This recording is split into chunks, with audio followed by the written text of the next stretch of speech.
Boa noite a todos. Mais um encontro, mais um estudo, mais uma oportunidade. Vamos iniciar?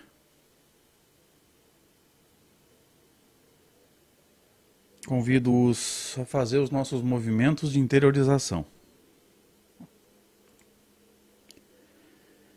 É hora de olhar para dentro, fechar o máximo possível, né? A percepção do mundo exterior, controlar o pensamento. Também faz parte do nosso movimento de autoeducação e da educação mediúnica.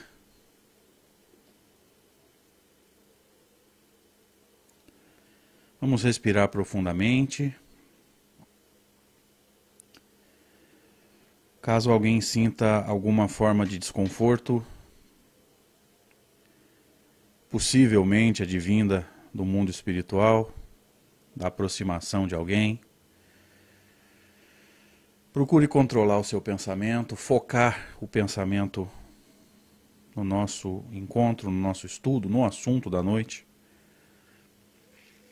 E vamos agradecer a Deus pela oportunidade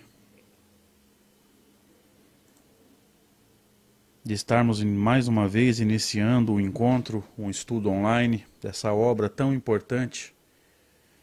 Certamente a mais importante obra da história do estudo da mediunidade nesse planeta. Amigo Jesus, amigos espirituais, muito obrigado por essa oportunidade, pelo amparo, pelo carinho, pela bondade.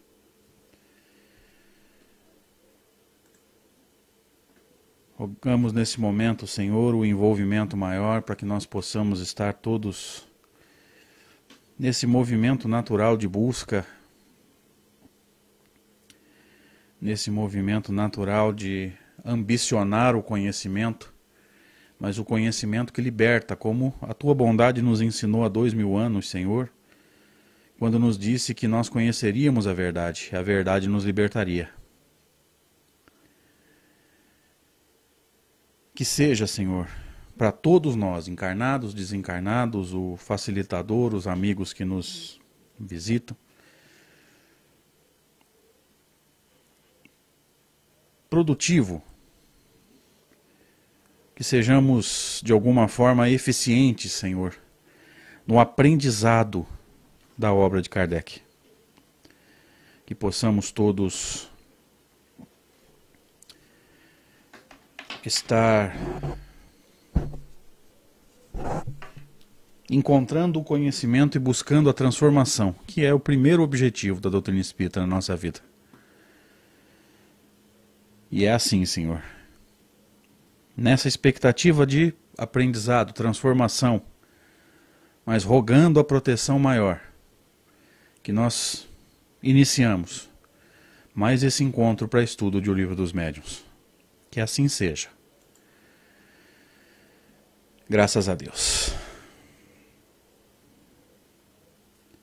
Sejam todos bem-vindos. Mais um encontro para estudo dessa obra fundamental da doutrina espírita, que é O Livro dos Médiuns.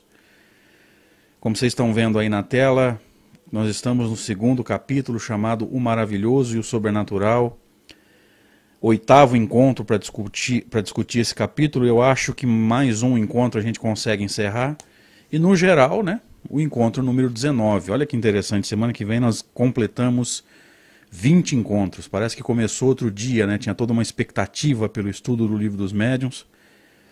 E já vai completar 20 encontros. É muito interessante pensar nisso, né? Então, como vocês estão vendo na tela, 19º encontro no geral, 8º para esse capítulo. Eu acredito que no próximo encontro, daqui a uma semana, a gente consegue encerrar o capítulo, tá? Não que a gente esteja com pressa, não é isso. Gostaríamos de agradecer a Rede Amigo Espírita, na pessoa do seu fundador, que é o Zé Aparecido, que nos dá essa oportunidade de aprendizado, primeiro de tudo, tá? Não é a oportunidade de ensinar, quem somos nós para ensinar alguma coisa, mas a oportunidade de aprender, a oportunidade de conhecer, e a gente vai trocando informações e trocando experiências conforme a coisa vai correndo. Então, muito obrigado, Zé Aparecido, Muito obrigado, Rede Amigo Espírita, pela oportunidade que já nos é dada nesse encontro, já há 19 semanas, né? Mas ainda precisaríamos somar, acho que 56 semanas do Reconstruindo Paradigmas, 200 e tantas semanas do Estudando a Mediunidade, lá do Martins Peralva. Então faz tempo que a Rede Amigo Espírita nos tem ofertado oportunidades de aprendizado. Queria agradecer também a cada um de vocês que nesse momento abre mão de estar onde poderia estar, de compromissos pessoais, de diversão, de estar com a família, para estar aqui com a gente aprendendo, né? Não aprendendo comigo, mas aprendendo com Kardec. Obrigado pelo carinho de vocês, pela amizade, pelas orações muito importantes, né? Espíritos imperfeitos com dificuldade para colocar o trem no trilho e fazer esse trem se deslocar, que é muito natural, nada de errado nisso. Então obrigado pela amizade de vocês, pelo carinho, por tudo que vocês têm feito por nós aí nessa caminhada de aprendizado da obra de Kardec. Vamos iniciar então, e como de costume a gente vai fazer uma leitura dinâmica, né, superficial do último slide estudado há uma semana. Então lembrando que esse primeiro slide que nós vamos estudar é o último da semana passada, por isso que a leitura vai ser mais superficial, tá? mais dinâmica, né? Mais rápida. Há uma semana Kardec nos disse assim, que um homem realmente morto, como dissemos no início, ou seja, no início do capítulo ele já tinha feito essa citação de um homem morto retornar à vida através de uma intervenção divina, aí está o verdadeiro milagre. Muitos de nós aqui associamos esse comentário de Allan Kardec com a passagem de Lázaro na Bíblia, só que aqui eu preciso fazer um comentário, tá? Não me lembro se eu comentei semana passada, se eu for repetitivo nos perdoem, mas sempre tem alguém que pega o estudo no meio, às vezes não assistiu o estudo da semana passada, enfim, eu acho que vale o reforço. A doutrina espírita nos diz que Lázaro não estava morto? Não. Doutrina espírita, até onde eu sei, só se estiver na Gênesis. Eu não me lembro se Kardec comentou entre aspas, ressurreição de Lázaro. Tá? Analisando e interpretando aquilo que a doutrina espírita nos traz, nós estamos deduzindo e interpretando que Lázaro não estava morto. Por quê? Porque um homem trazido de volta à vida, como o próprio Kardec está nos dizendo aqui no texto, vamos ver juntos, que um homem realmente morto, como dissemos no início, possa retornar à vida através de uma intervenção divina, aí está o verdadeiro milagre. Então veja, a doutrina espírita não nos diz que Lázaro estava morto ou não, nós estamos interpretando, então pelo amor de Deus não coloca isso na conta da doutrina espírita nem na conta de Kardec. Nós estamos pegando um ponto do Livro dos Médiuns para comentar. E aí estamos aplicando esse conhecimento à passagem em que Jesus teria ressuscitado Lázaro. Eu preciso que isso fique bem claro. Tá? Interpretando doutrina espírita, a gente pode dizer tranquilamente, Lázaro não estava morto. Agora, a doutrina espírita não disse isso. Tá? Muita gente associou corretamente, na minha maneira de entender, essa passagem com a passagem bíblica em que Lázaro teria sido ressuscitado pelo Cristo, ok? Então, retornando ao texto aqui, aí estaria um verdadeiro milagre, porque isso é contrário às leis da natureza. Por que nós estamos dizendo que isso seria um milagre? Porque um corpo que já perdeu a vida, que já entrou em decomposição, e um espírito que já foi desprendido do corpo, que já foi desligado do corpo, nem um espírito puro teria poder para refazer isso. Isso é contrário à lei. Se é contrário à lei, o espírito puro não faz. Não vou nem discutir se ele é capaz ou não é capaz. Mas se é contrário à lei, com certeza ele não realizaria. Ok? Então vamos entender bem esses movimentos para a gente não interpretar errado e sair falando bobagem em nome de doutrina espírita. Ok? Voltando aqui. Porém, se esse homem só aparentemente está morto, se ainda há nele um resto de vitalidade latente, a ciência ou uma ação magnética consegue reanimá-lo, para as pessoas esclarecidas trata-se de um fenômeno natural, mas para o vulgo se passará por milagroso. E o autor será perseguido a pedradas ou venerado de acordo com o caráter dos indivíduos. Veja só, Eu me lembro de ter comentado semana passada que isso pode estar acontecendo. Opa, o Paulo Márcio está nos ajudando aqui. Ressurreição de Lázaro, a Gênesis, capítulo 15, item 40. Olha só. Obrigado, Paulo. Eu não me lembrava disso. Aliás, não me lembro, né? Estou falando porque ele está colocando aqui, eu não me lembro. Eu li a Gênesis há muito tempo, está na hora até de reler, inclusive. Paulo Márcio e Rosana, obrigado, viu? Então, eu me lembro de ter comentado há uma semana, queridos, que para alguém que não conhece o princípio, para alguém que não conhece a ideia, uma pessoa em parada cardíaca, quando é reanimada pelo choque, o fenômeno também é considerado milagroso, porque ele não conhece o princípio. Ele não conhece o princípio científico que leva o choque elétrico a restabelecer a atividade elétrica do coração. Vocês vão se lembrar desse comentário há uma semana. Quer dizer, quem não conhece, quem não sabe o que está acontecendo, acha que quem deu lá o choque fez um milagre, ou fez alguma coisa sobrenatural. E nada mais é do que uma coisa natural, é um princípio científico. Tá? Nós comentamos isso há uma semana. E agora nós iniciamos o trecho de hoje. Tá? Vamos iniciar o estudo do Livro dos Médiuns. Que, no meio de certos campos, um físico solte uma pipa elétrica e faça cair um raio sobre uma árvore, este novo Prometeu será certamente visto como portador de um poder diabólico. Lembrando que Kardec vai comentar aqui agora. E diga-se de passagem, Prometeu nos parece singularmente ter sido precursor de Franklin. Ou seja, aquele que realizou realmente essa experiência. Então olha que interessante. Para quem não sabe o que está acontecendo, se alguém soltar uma pipa com alguma coisa de metal e atrair o raio, e aqui se eu estiver errando no meu comentário científico, vocês nos perdoem, por favor. Se alguém provocar esse raio, entre aspas, ele vai ser visto por aqueles que não conhecem o princípio científico como alguém capaz de provocar milagres. Para quem conhece o princípio, sabe que foi apenas um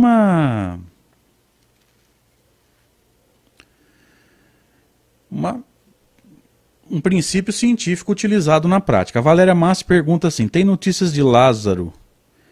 Se Lázaro é o mesmo espírito Lázaro das comunicações dos livros de Kardec? Valéria, eu desconheço essa informação. Toda vez que eu falo do Lázaro bíblico, eu me lembro do texto de Lázaro, dos textos de Lázaro nas obras fundamentais de Allan Kardec, mas não sei dizer se é o Lázaro bíblico. Tá? Difícil saber, talvez tenha alguma informação na Revista Espírita. Eu confesso a minha ignorância, ok? E Kardec prossegue. Vamos juntos. Mas, agora ele vai comentar um milagre, entre aspas, uma coisa impossível, porque contrária à lei natural. Mas Josué, ao deter o movimento do Sol, ou melhor, o da Terra, porque teoricamente Josué parou o Sol, mas não se esqueça de um detalhe. Na época se pensava que o Sol girava ao redor da Terra, aí Kardec corrige a informação. Parou da Terra, porque é a Terra que gira ao redor do Sol. Eis o verdadeiro milagre, pois não conhecemos magnetizador algum dotado de tão grande poder para realizar tal prodígio. Então perceba que Kardec está deixando claro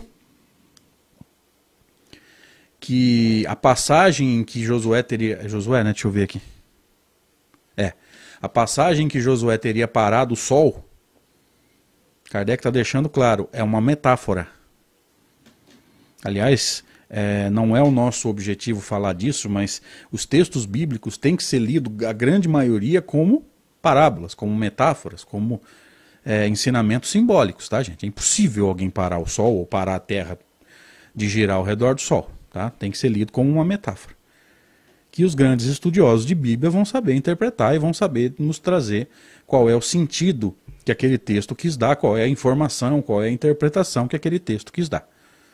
Ok? Então Kardec está sendo claro ao dizer, mas Josué, ao deter o movimento do Sol, ou melhor, o da Terra, eis o verdadeiro milagre, pois não conhecemos magnetizador algum dotado de tão grande poder para realizar tal prodígio. Então aí seria sim um milagre. Tá? Aí seria um milagre, porque é totalmente contrário às leis. Tá?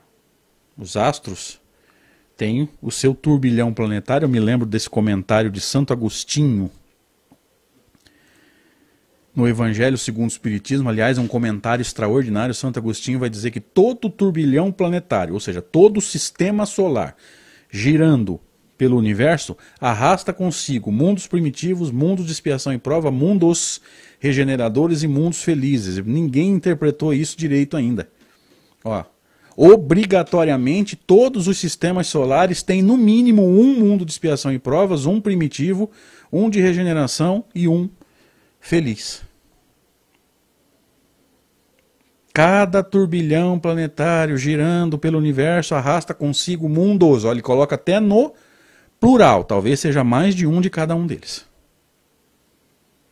Olha que baita revelação que foi feita por Santo Agostinho lá nas Instruções dos Espíritos do Evangelho segundo o Espiritismo, no capítulo 3. E eu não vejo ninguém comentar isso. Cada turbilhão planetário girando no universo arrasta consigo mundos primitivos, mundos de expiação e prova, mundos de regeneração e mundos felizes. Então, no mínimo, cada sistema solar tem 4, um de cada, no mínimo. Mas veja, ele usou no plural, mundos, talvez tenha mais de um de cada. É a profundidade do texto de Kardec que a gente lê com superficialidade e não consegue interpretar. Tá, então eu peguei essa informação aqui, de Josué parando o sol, passagem bíblica,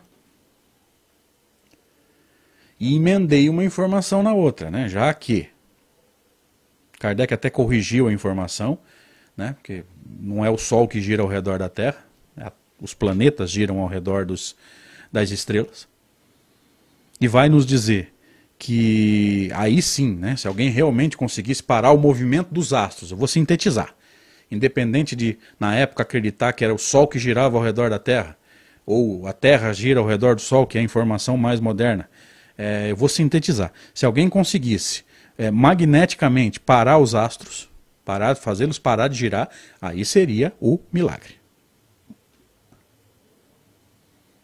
Ok? Olha que bacana, Roberto Antônio. Abraços de Vancouver, no Canadá, que coisa bacana. Obrigado, meu amigo. Obrigado a todos vocês, gente, tá? Que estão com a gente aí, abrindo mão de estar com família, de estar com amigos, de estar nos momentos de lazer, para buscar o conhecimento espírita junto conosco. Tá? Obrigado do fundo do coração.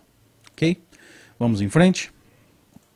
Kardec diz assim: de todos os fenômenos espíritas, e aqui nós precisamos entender por que ele usou o termo espírita, depois eu volto nisso, tá?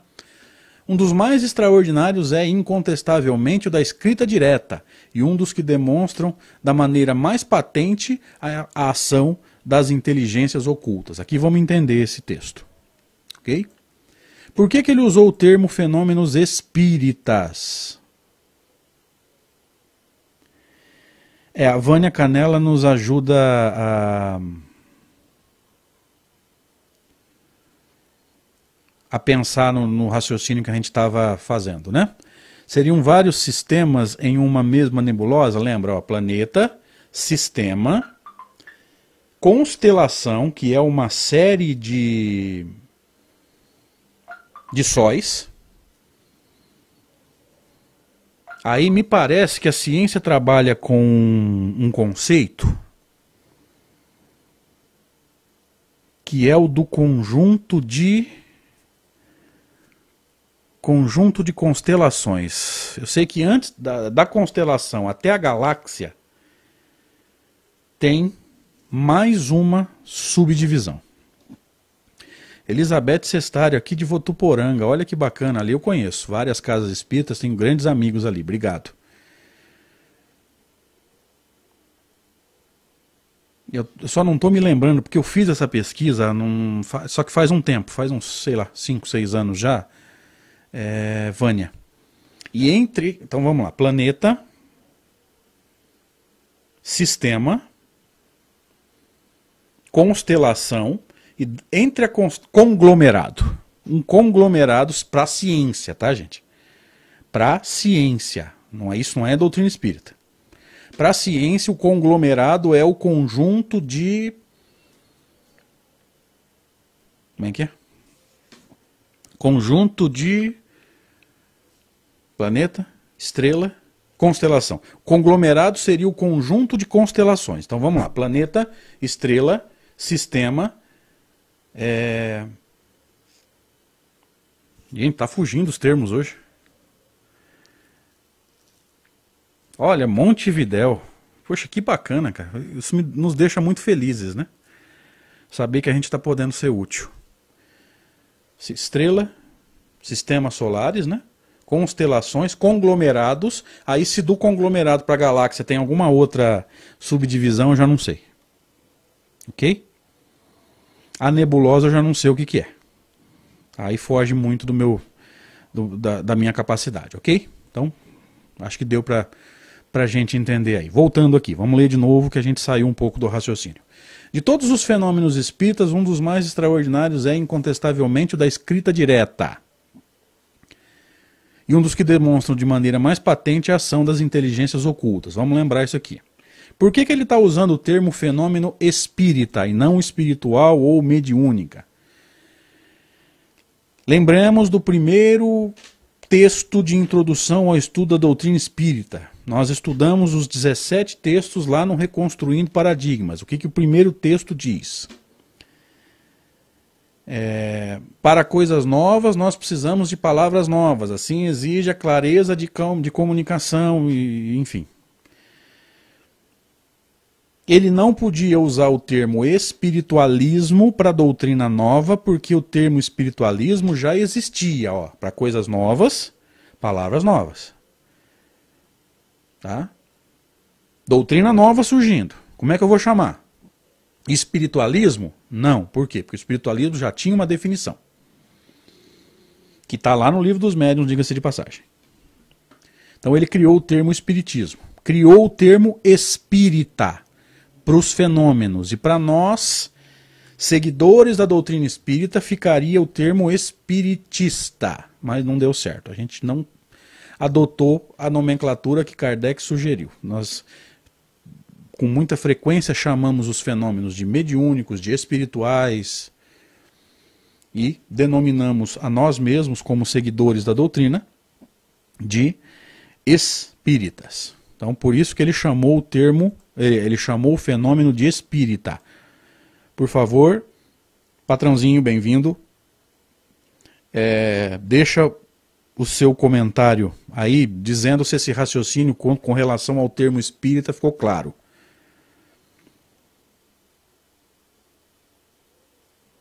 Rafael entra só para dar relaxo, gente. Nunca vi nada igual. Vamos lá. Me ajuda aí no chat, gente. Ficou claro esse raciocínio aí com relação ao termo espírita? Você vai entender isso lá no primeiro texto de introdução ao estudo da doutrina espírita. São 17 textos extraordinários. Tá? No primeiro texto ele vai falar como a gente deveria usar o termo espírita, mas não usa. Ok? Então, dos fenômenos espíritas, espíritos intervindo no mundo físico, o mais extraordinário, sem dúvida, incontestavelmente na linguagem de Kardec, é o da escrita direta. Vamos nos lembrar.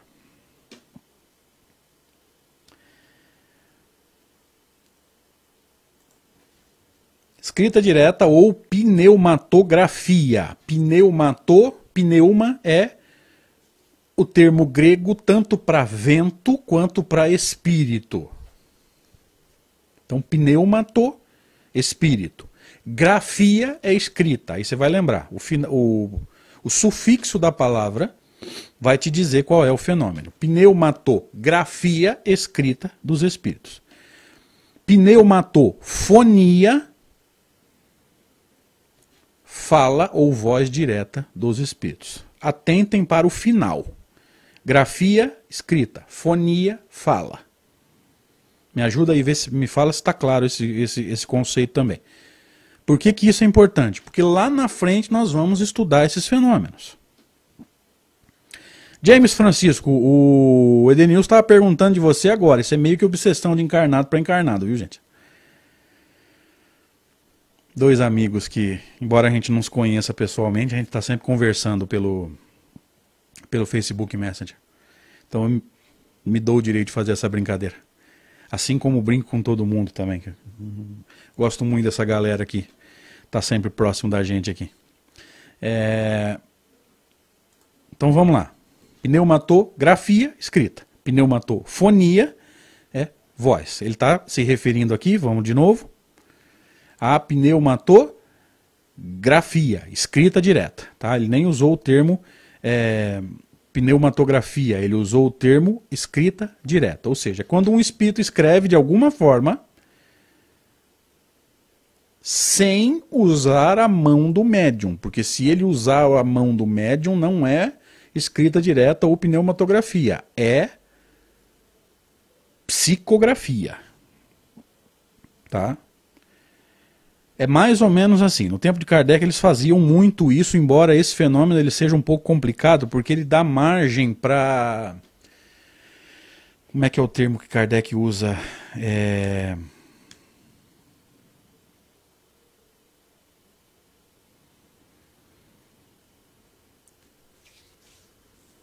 Charlatanismo. Tá? Não confunda mistificação com charlatanismo. Charlatanismo é má intenção.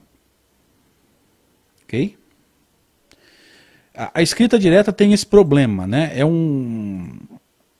um fenômeno que, pelo menos no tempo de Kardec, ele despertava muito o interesse do charlatão. Ou seja, vamos imaginar.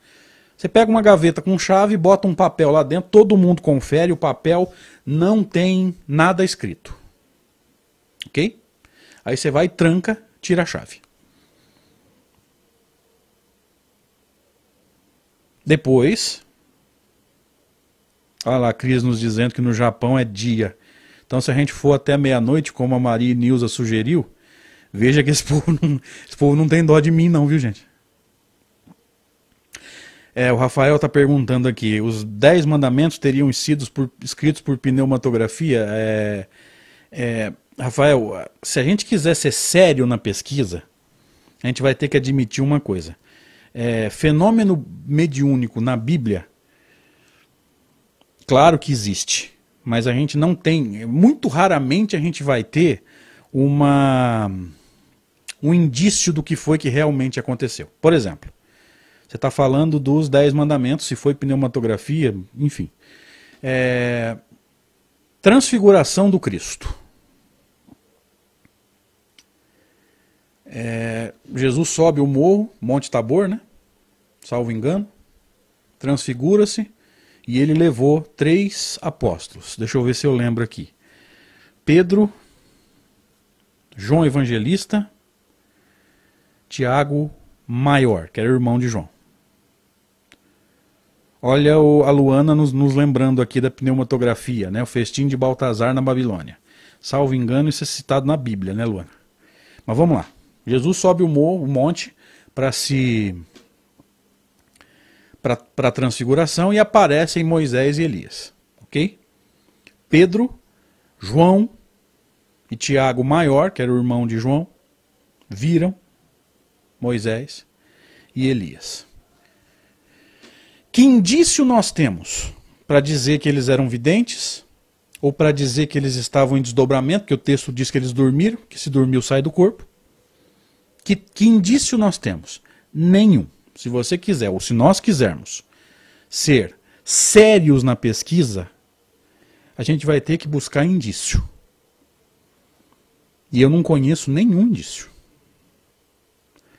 Não conheço nenhuma informação que vá nos dizer que eu posso afirmar que foi pneumatografia, ou no caso dos 10 mandamentos, se foi escrita direta, se foi escrita com fogo, aí já seria pirogenia. Também é efeitos físicos. Transfiguração do Cristo. Como é que os apóstolos viram Moisés e Elias?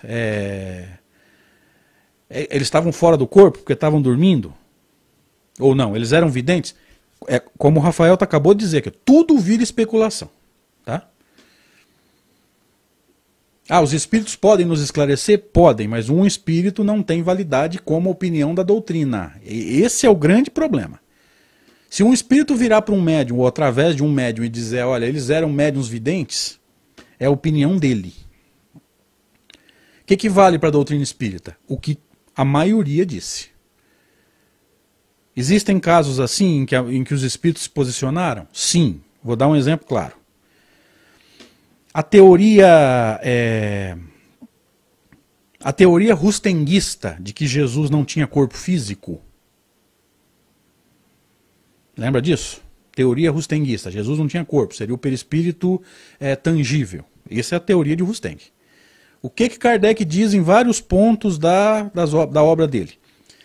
Os espíritos nunca comprovaram essa tese. Isso que eu estou dizendo, gente, está num texto onde Kardec comenta os 4 evangelhos de Rusteng. Então o cara ser espírita e acreditar em Rusteng é porque ele quer.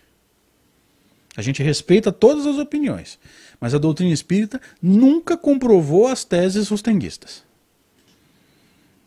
Isso está na Revista Espírita. Kardec comenta os 4 evangelhos de Rusteng.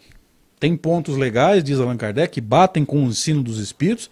Tem pontos totalmente fora. Um deles, os espíritos nunca comprovaram a teoria do corpo fluídico de Jesus. Ó, eles se posicionaram quando era necessário. O que a gente não pode fazer é pegar um espírito, por exemplo, qualquer espírito se comunicando através de um médium, e falar, não, o espírito falou que é assim, então é assim. Para a doutrina espírita, não.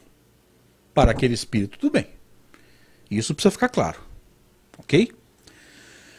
Vamos em frente. Voltando aqui. A gente saiu um pouco para conversar aí sobre a dúvida dos amigos. De todos os fenômenos espíritas, um dos mais extraordinários, incontestavelmente, é o da escrita direta. Nós até citamos o nome, pneumatografia. E um dos que demonstram da maneira mais patente, mais clara, mais evidente, a ação das inteligências ocultas. Mas, pelo fato de o fenômeno ser produzido por seres ocultos, ele não é mais miraculoso do que todos os outros fenômenos devidos a agentes invisíveis. Olha que princípio interessante. Por mais que o fenômeno seja extraordinário, porque, gente, uma coisa é você olhar para um médium em transe. Ele pode alterar a postura, ele pode alterar as feições do rosto. Isso aí todo mundo já ouviu falar, chama transfiguração. Vocês já cansaram de ver Divaldo Franco alterando as feições quando dá a passividade para Bezerra de Menezes, altera até a voz. Kardec é claro no Livro dos Médiuns dizer que a alteração de voz é característica de quem tem a capacidade de transfiguração.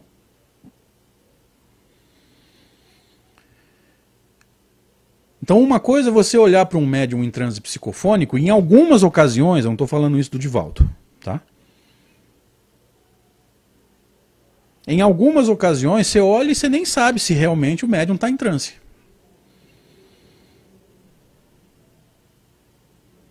Você nem sabe se o médium está em transe. Ou seja, você faz uma pose lá, teoricamente você está em transe. Agora vamos diferenciar. Quando a pessoa acha que está em transe e não está, ou acha que é vindo do plano espiritual, não é, mas ela não é mal intencionada, ela está enganada, ela está se enganando. Mistificação. Quando a pessoa sabe que não é médium e está burlando, charlatanismo. Tá? Tem diferença. Ok? Então nós estamos dizendo aqui o quê? Para o vulgo, para quem não conhece, deixa eu ver. O Vander perguntando aqui, como ocorre a pneumatografia? Vander, cena dos próximos capítulos, irmão. Aguenta firme que nós vamos chegar nesse capítulo lá na frente, tá? Por que eu não vou atropelar o processo aqui? Porque tem um tanto de coisa que a gente precisa entender para fazer o alicerce de conhecimento antes de estudar esses fenômenos mais difíceis, tá? Então, Wander, eu vi tua pergunta aqui, então não vou fazer um mergulho profundo agora. Vamos brincar aqui, vai. Cenas dos próximos capítulos, vamos controlar a nossa ansiedade. Ok? Então vamos lá. Para o vulgo, para aquele que não conhece, né, para a massa do movimento espírita, uma escrita direta é muito mais chamativa do que um transe psicofônico. Ó. Vamos ler de novo para vocês entenderem. Pelo fato de o fenômeno ser produzido por seres ocultos, ele tinha chamado aqui em cima de extraordinário, não esquece. Ele não é mais miraculoso do que todos os outros fenômenos advindos ou devidos a agentes invisíveis. Ou seja, o fato do fenômeno ser mais chamativo não quer dizer que ele seja mais miraculoso ou menos miraculoso.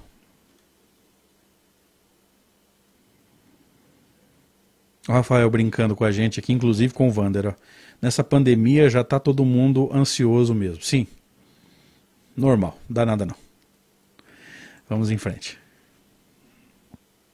Aliás, gente, eu estava falando disso e acabei saindo, tá? Qual que é o problema do fenômeno da escrita direta ou pneumatografia? É um fenômeno que chama muita atenção de charlatão.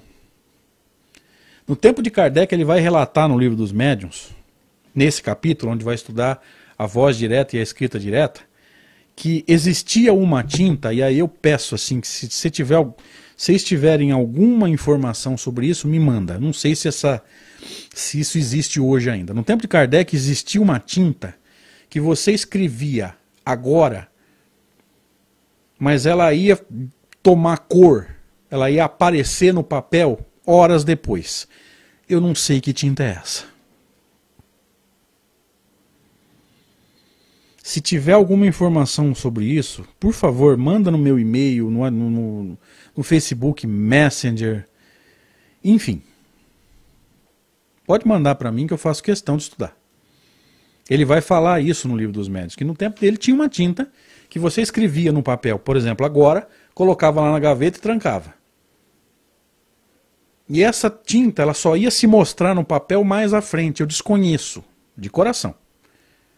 Então, se alguém tem alguma informação sobre isso, manda para mim no e-mail. Pode mandar que eu faço questão de ler, tá?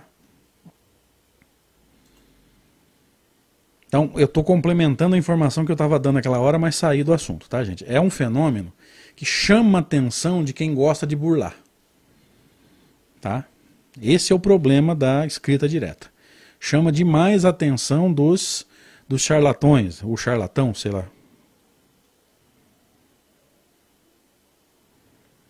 Ok? Então, se alguém tiver alguma informação sobre isso, por favor, manda lá no meu e-mail. Eu faço questão de ler, eu quero saber, eu preciso saber que tinta é essa. Vânia, antes de ter lido isso em Kardec, eu também não sabia, tanto que eu não sei que tinta é essa até hoje. Ok? Mas vamos voltar para o texto aqui, porque parece brincadeira, já são 10h40, gente. Pelo fato do fenômeno ser produzido por seres ocultos e ter sido chamado de um dos mais extraordinários, ele não é mais miraculoso do que todos os outros fenômenos devidos a agentes invisíveis. Gostaria de saber dos amigos no chat agora, me ajuda aí no chat, se esse raciocínio ficou claro. Tá? Independente da ostensividade do fenômeno, um fenômeno não é mais sobrenatural do que o outro. Todos eles têm leis, todos eles têm causa. Me ajuda aí no chat e me fala se esse raciocínio ficou claro. Independente de ser uma psicografia, uma psicofonia, uma escrita direta, uma voz direta, todos eles têm causa, todos eles têm leis. Portanto, todos eles são naturais. O fato do fenômeno ser mais extraordinário não quer dizer que ele seja milagroso, sobrenatural, maravilhoso, no sentido de maravilhoso que Kardec está dando aqui. Tá? A escrita direta ou a voz direta é tão natural quanto uma psicografia, psicofonia, vidência, quanto qualquer outro fenômeno. É isso que Kardec está trabalhando aqui. Tá? A ostensividade do fenômeno não altera isso, gente. É natural. Se a gente não soubesse as causas, vamos buscar. Ok? Kardec prossegue.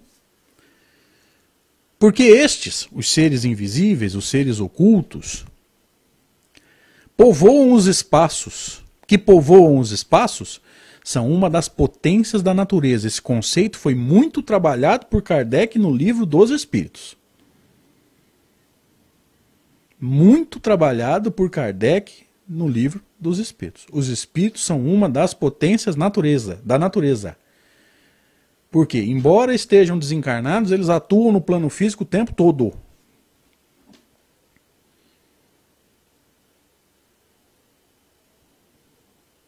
Edenilson, vamos dar só essa passadinha. Ele precisa de médium para o fenômeno ocorrer?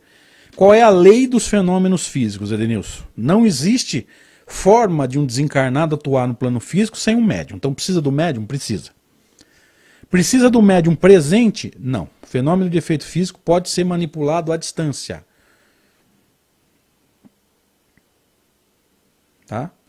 Pessoa vem, o espírito vem, entre aspas, né? Pega o fluido animalizado e vai fazer o fenômeno em outro lugar.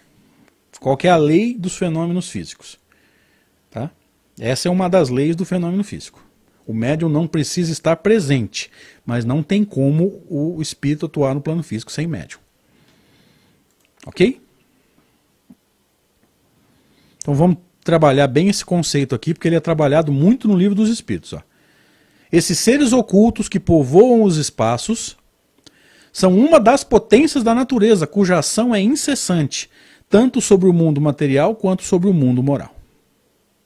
Ok? Ação incessante. Eu vou até colocar de novo aqui. Ó. Potências da natureza. Potências da natureza quer dizer o quê? Fenômeno natural. Meu amigo Daniel, lá de Ibiá. Ele pode retirar os fluidos da natureza ou só através de um médium? Para Kardec é fluido animalizado do médium, fluido perispiritual do comunicante. Só. Existem livros que dizem que entra outros fluidos. Para Kardec, só 2. Beleza, Daniel?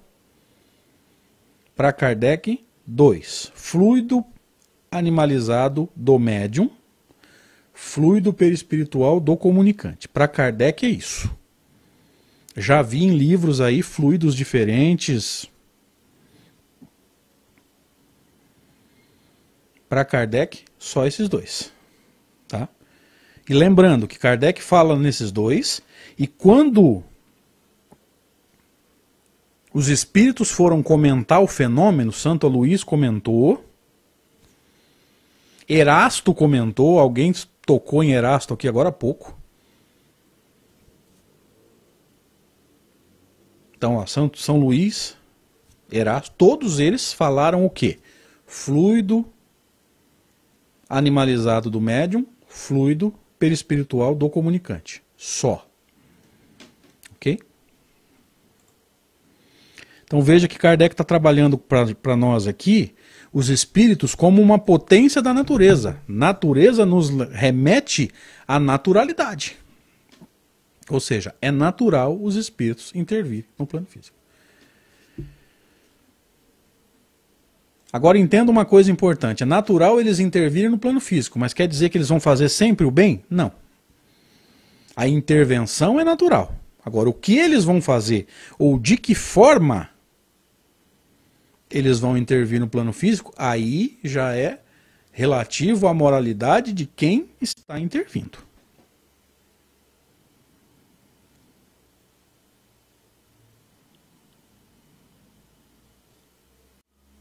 Ok? O espírito mais evoluído intervém sempre de forma boa, sempre para ajudar. O espírito mal intencionado intervém para atrapalhar. Então veja, natural é a intervenção. O que ele vai fazer intervindo, aí é da moralidade do espírito. Ok? Vamos lá. O Espiritismo, esclarecendo-nos sobre essa potência, os espíritos, nos dá a chave de uma imensidade de coisas inexplicadas e inexplicáveis por qualquer outro meio, e que passaram por prodígios em épocas remotas. Vocês perceberam que Kardec aqui está associando também o termo prodígio ao mesmo sentido que maravilhoso, sobrenatural, milagroso?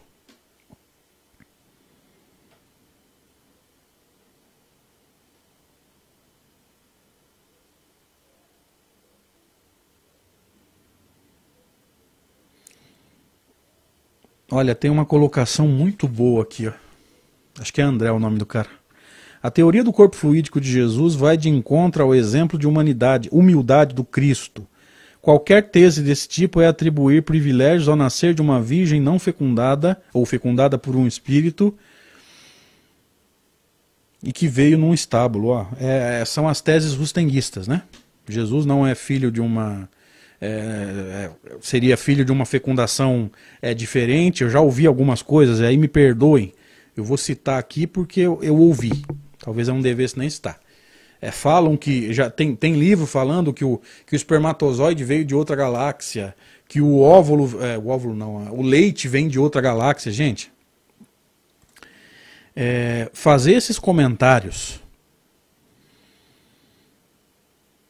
sobre matéria, porque se o espermatozoide veio de outra galáxia, o espermatozoide fecunda o óvulo para formar o quê? Corpo. Isso é um absurdo tão grande, mas tão grande, porque Kardec foi muito claro ao dizer que o que faz a diferença em Jesus não é o corpo. Então dizer que o leite veio de outra galáxia, que o espermatozoide veio de outra galáxia, gente, leite é para nutrir o quê? Corpo. Espermatozoide fecunda óvulo para formar o quê?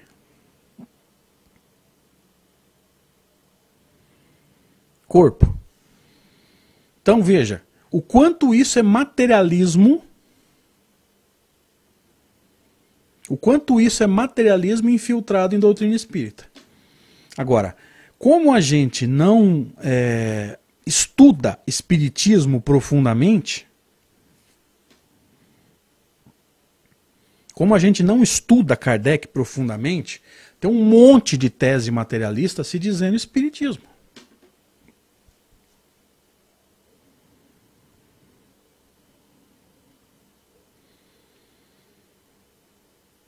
O que eu já ouvi de absurdo em estudo e palestra espírita, meus queridos,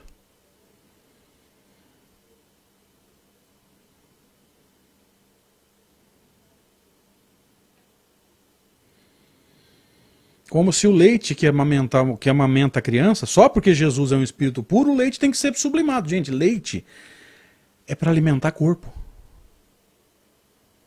Espermatozoide? Alguém está explicando até o... o Ivan está nos ajudando aqui, Ivan Dourado. O espírito, aí ele cita um espírito aqui, que eu não vou citar, me perdoe. Em seu livro, Maria de Nazaré diz que o espermatozoide veio das esferas espirituais. A tese do leite é de Rusteng. Pois é. Leite é para alimentar corpo, gente. O corpo do Cristo é igual ao meu e o teu. Tem a mesma função. Isso está na Gênesis, não sou eu que estou falando.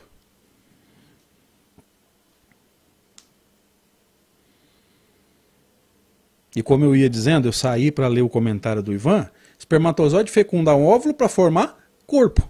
Ou seja, zigoto, enfim, divisão celular, formação de células, tecidos, sistemas, corpo.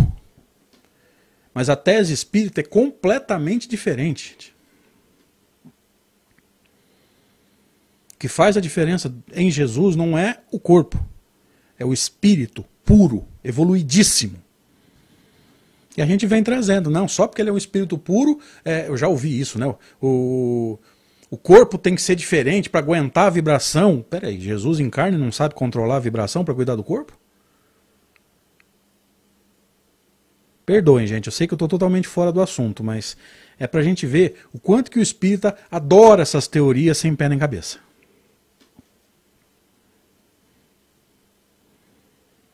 Adoro essas teorias sem pé nem cabeça.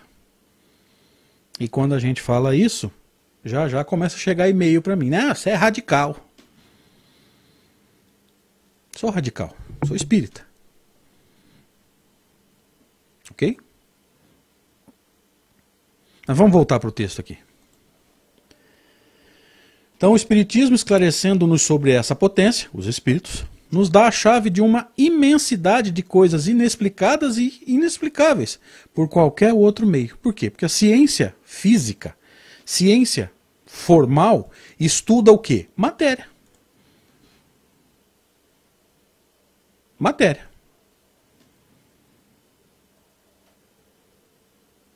Olha só. O que a física, a biologia, a química, matemática estudam? Matéria.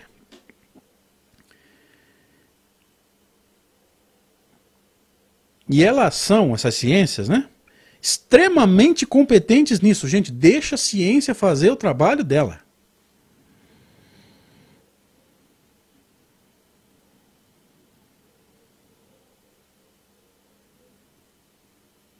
Deixa a ciência estudar a matéria.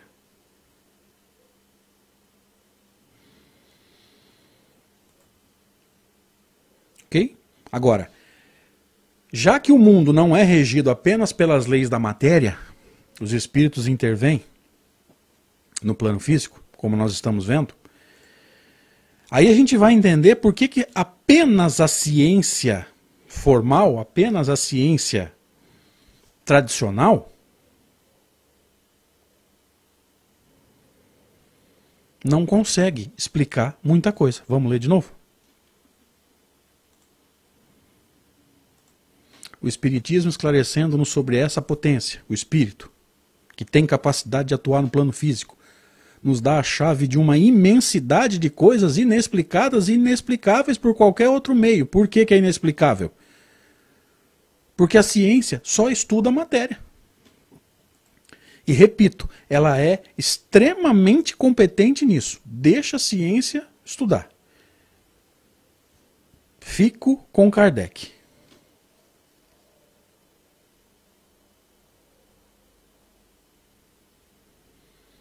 Quando ele nos diz aqui no Livro dos Médiuns, lá na frente, que não é função da doutrina e não é função dos espíritos fazer o papel da ciência. Não é a doutrina espírita que tem que ficar revelando aquilo que a ciência ainda não sabe. Senão nós vamos fazer o papel deles.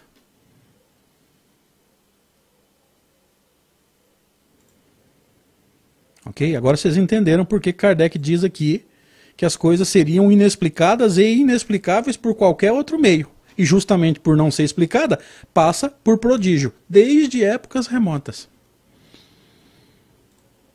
Primeiro,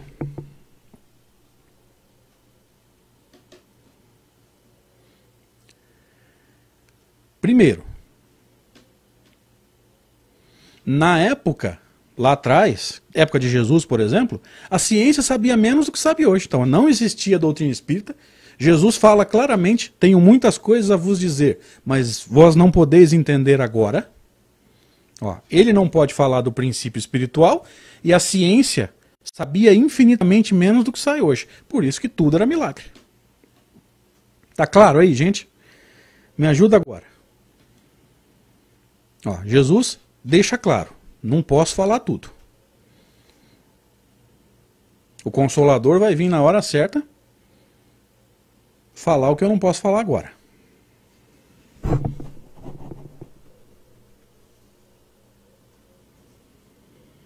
Olha lá, o Zé Aparecido trazendo uma participação lá do Instagram, Eugênio de Paiva.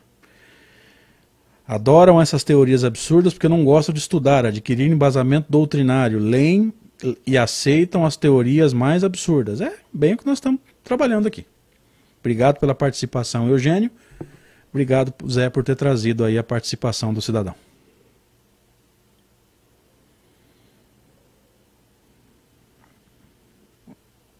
Ok?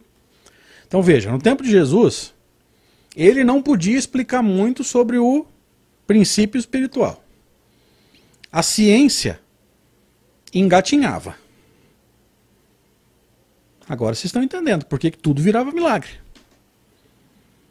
E ele prossegue. Ó. Ele, Espiritismo, revela, assim como o magnetismo, uma lei, se não desconhecida, pelo menos mal compreendida. Qual que é o problema? Hoje, 160 anos depois, ainda muito mal compreendida.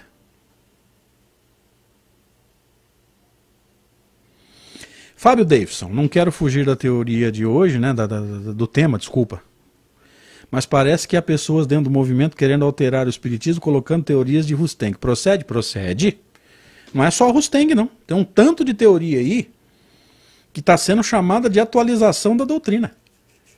Só que não esquece de um detalhe, gente. Kardec diz o quê? Uma nova revelação não desmente a anterior. Ela confirma e amplia conceitos. O que as pessoas não estão entendendo e chamando de atualização é que essas teorias que teoricamente atualizam, elas estão desmentindo. Lembra do controle universal do ensino dos espíritos, gente. O principal critério é a concordância com o já estabelecido. Veja, é critério de revelação, ninguém percebeu isso. Pouquíssima gente percebeu isso. Para ser considerado uma nova revelação, a posterior não pode desmentir a anterior.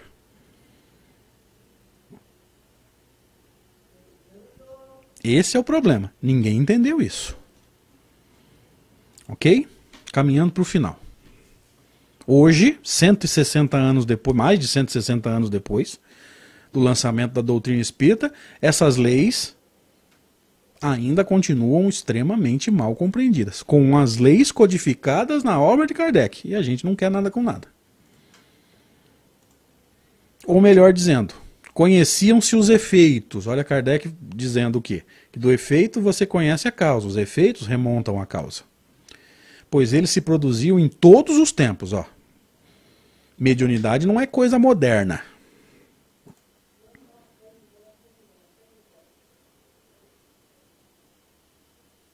Mediunidade não é coisa dos nossos tempos, não é coisa do tempo de Kardec, gente. É de todos os tempos, a partir do momento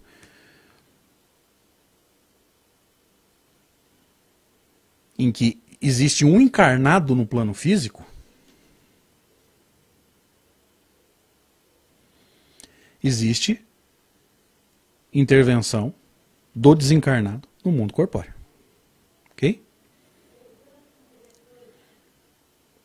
Aí ele continua assim, ó. Mas, não, a lei, e foi a ignorância dessa lei que engendrou a superstição. Olha, se a gente conhecesse as leis, a gente não chamaria tudo de milagre. E outra, ao pesquisar um fato, a gente pesquisaria direcionado. E não sairia interpretando a torta e a direita. O Aldo está nos dizendo aqui, ele está escrito, volto a perguntar. Ele deve ter perguntado e eu não vi, você me perdoa. Os elementais não seriam uma das chaves da explicação dos espíritos na natureza? Pode ser. Eu desconheço esse termo, tá? A única coisa que eu sei é que os espíritos intervêm nos fenômenos da natureza. Elementais não é um termo de Kardec. É um termo cunhado por determinado espírito através de determinado médium. Se eu não me engano, é o Edenilson, que está na sala com a gente aqui, lá do Paraná, que já tem me perguntado sobre esses elementais, ou esses espíritos que intervêm nos fenômenos da natureza, faz tempo. E eu preciso estudar isso para ajudá-lo, mas não está dando tempo.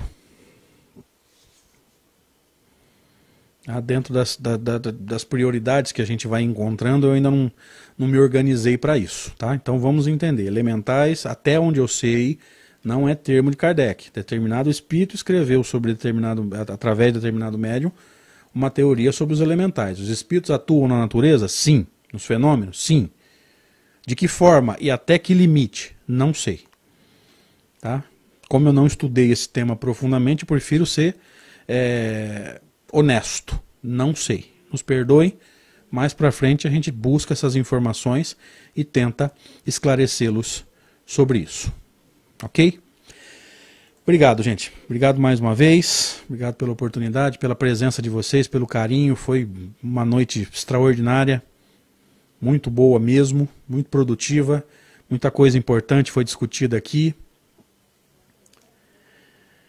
Agradeço de coração. Zé Aparecido, Rede Amigo, obrigado pela oportunidade. E que Deus continue nos abençoando sempre, nos dando a oportunidade de nos esclarecer, para que a gente possa crescer como espíritos imortais. Deus abençoe a todos, gente. Bom fim de semana, bom sábado, bom domingo.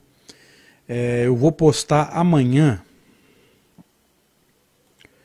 o link de um evento que nós vamos fazer no domingo de manhã. Tem um evento dos amigos de Leme, que inclusive era presencial, né? A gente estaria lá hoje, mas não pôde estar por causa do coronavírus. Então vai ser no domingo de manhã e eu vou postar o link, tá? Vou postar o link amanhã do canal, não o link do estudo, mas o link do canal onde vai acontecer o evento, para aqueles que quiserem, né, estar com a gente lá acompanhando. A primeira palestra é minha, a segunda é do Emanuel Cristiano, lá de Campinas, aquele médium, psicografou um livro muito interessante, particularmente eu li e gostei, chamado Aconteceu na Casa Espírita. Há outras psicografias dele, inclusive. E, enfim, vai ser no domingo de manhã. Amanhã eu posto o link para vocês, ok? Obrigado, gente. Fiquem com Deus. Me alonguei até um pouco demais aqui. Fiquem com Deus. Bom fim de semana. Até mais.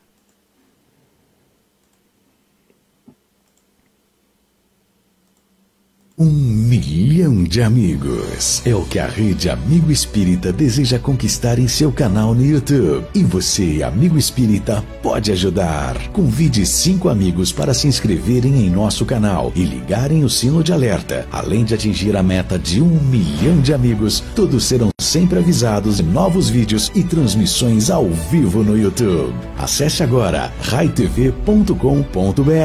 Rede Amigo Espírita, divulgando, instruindo e unificando.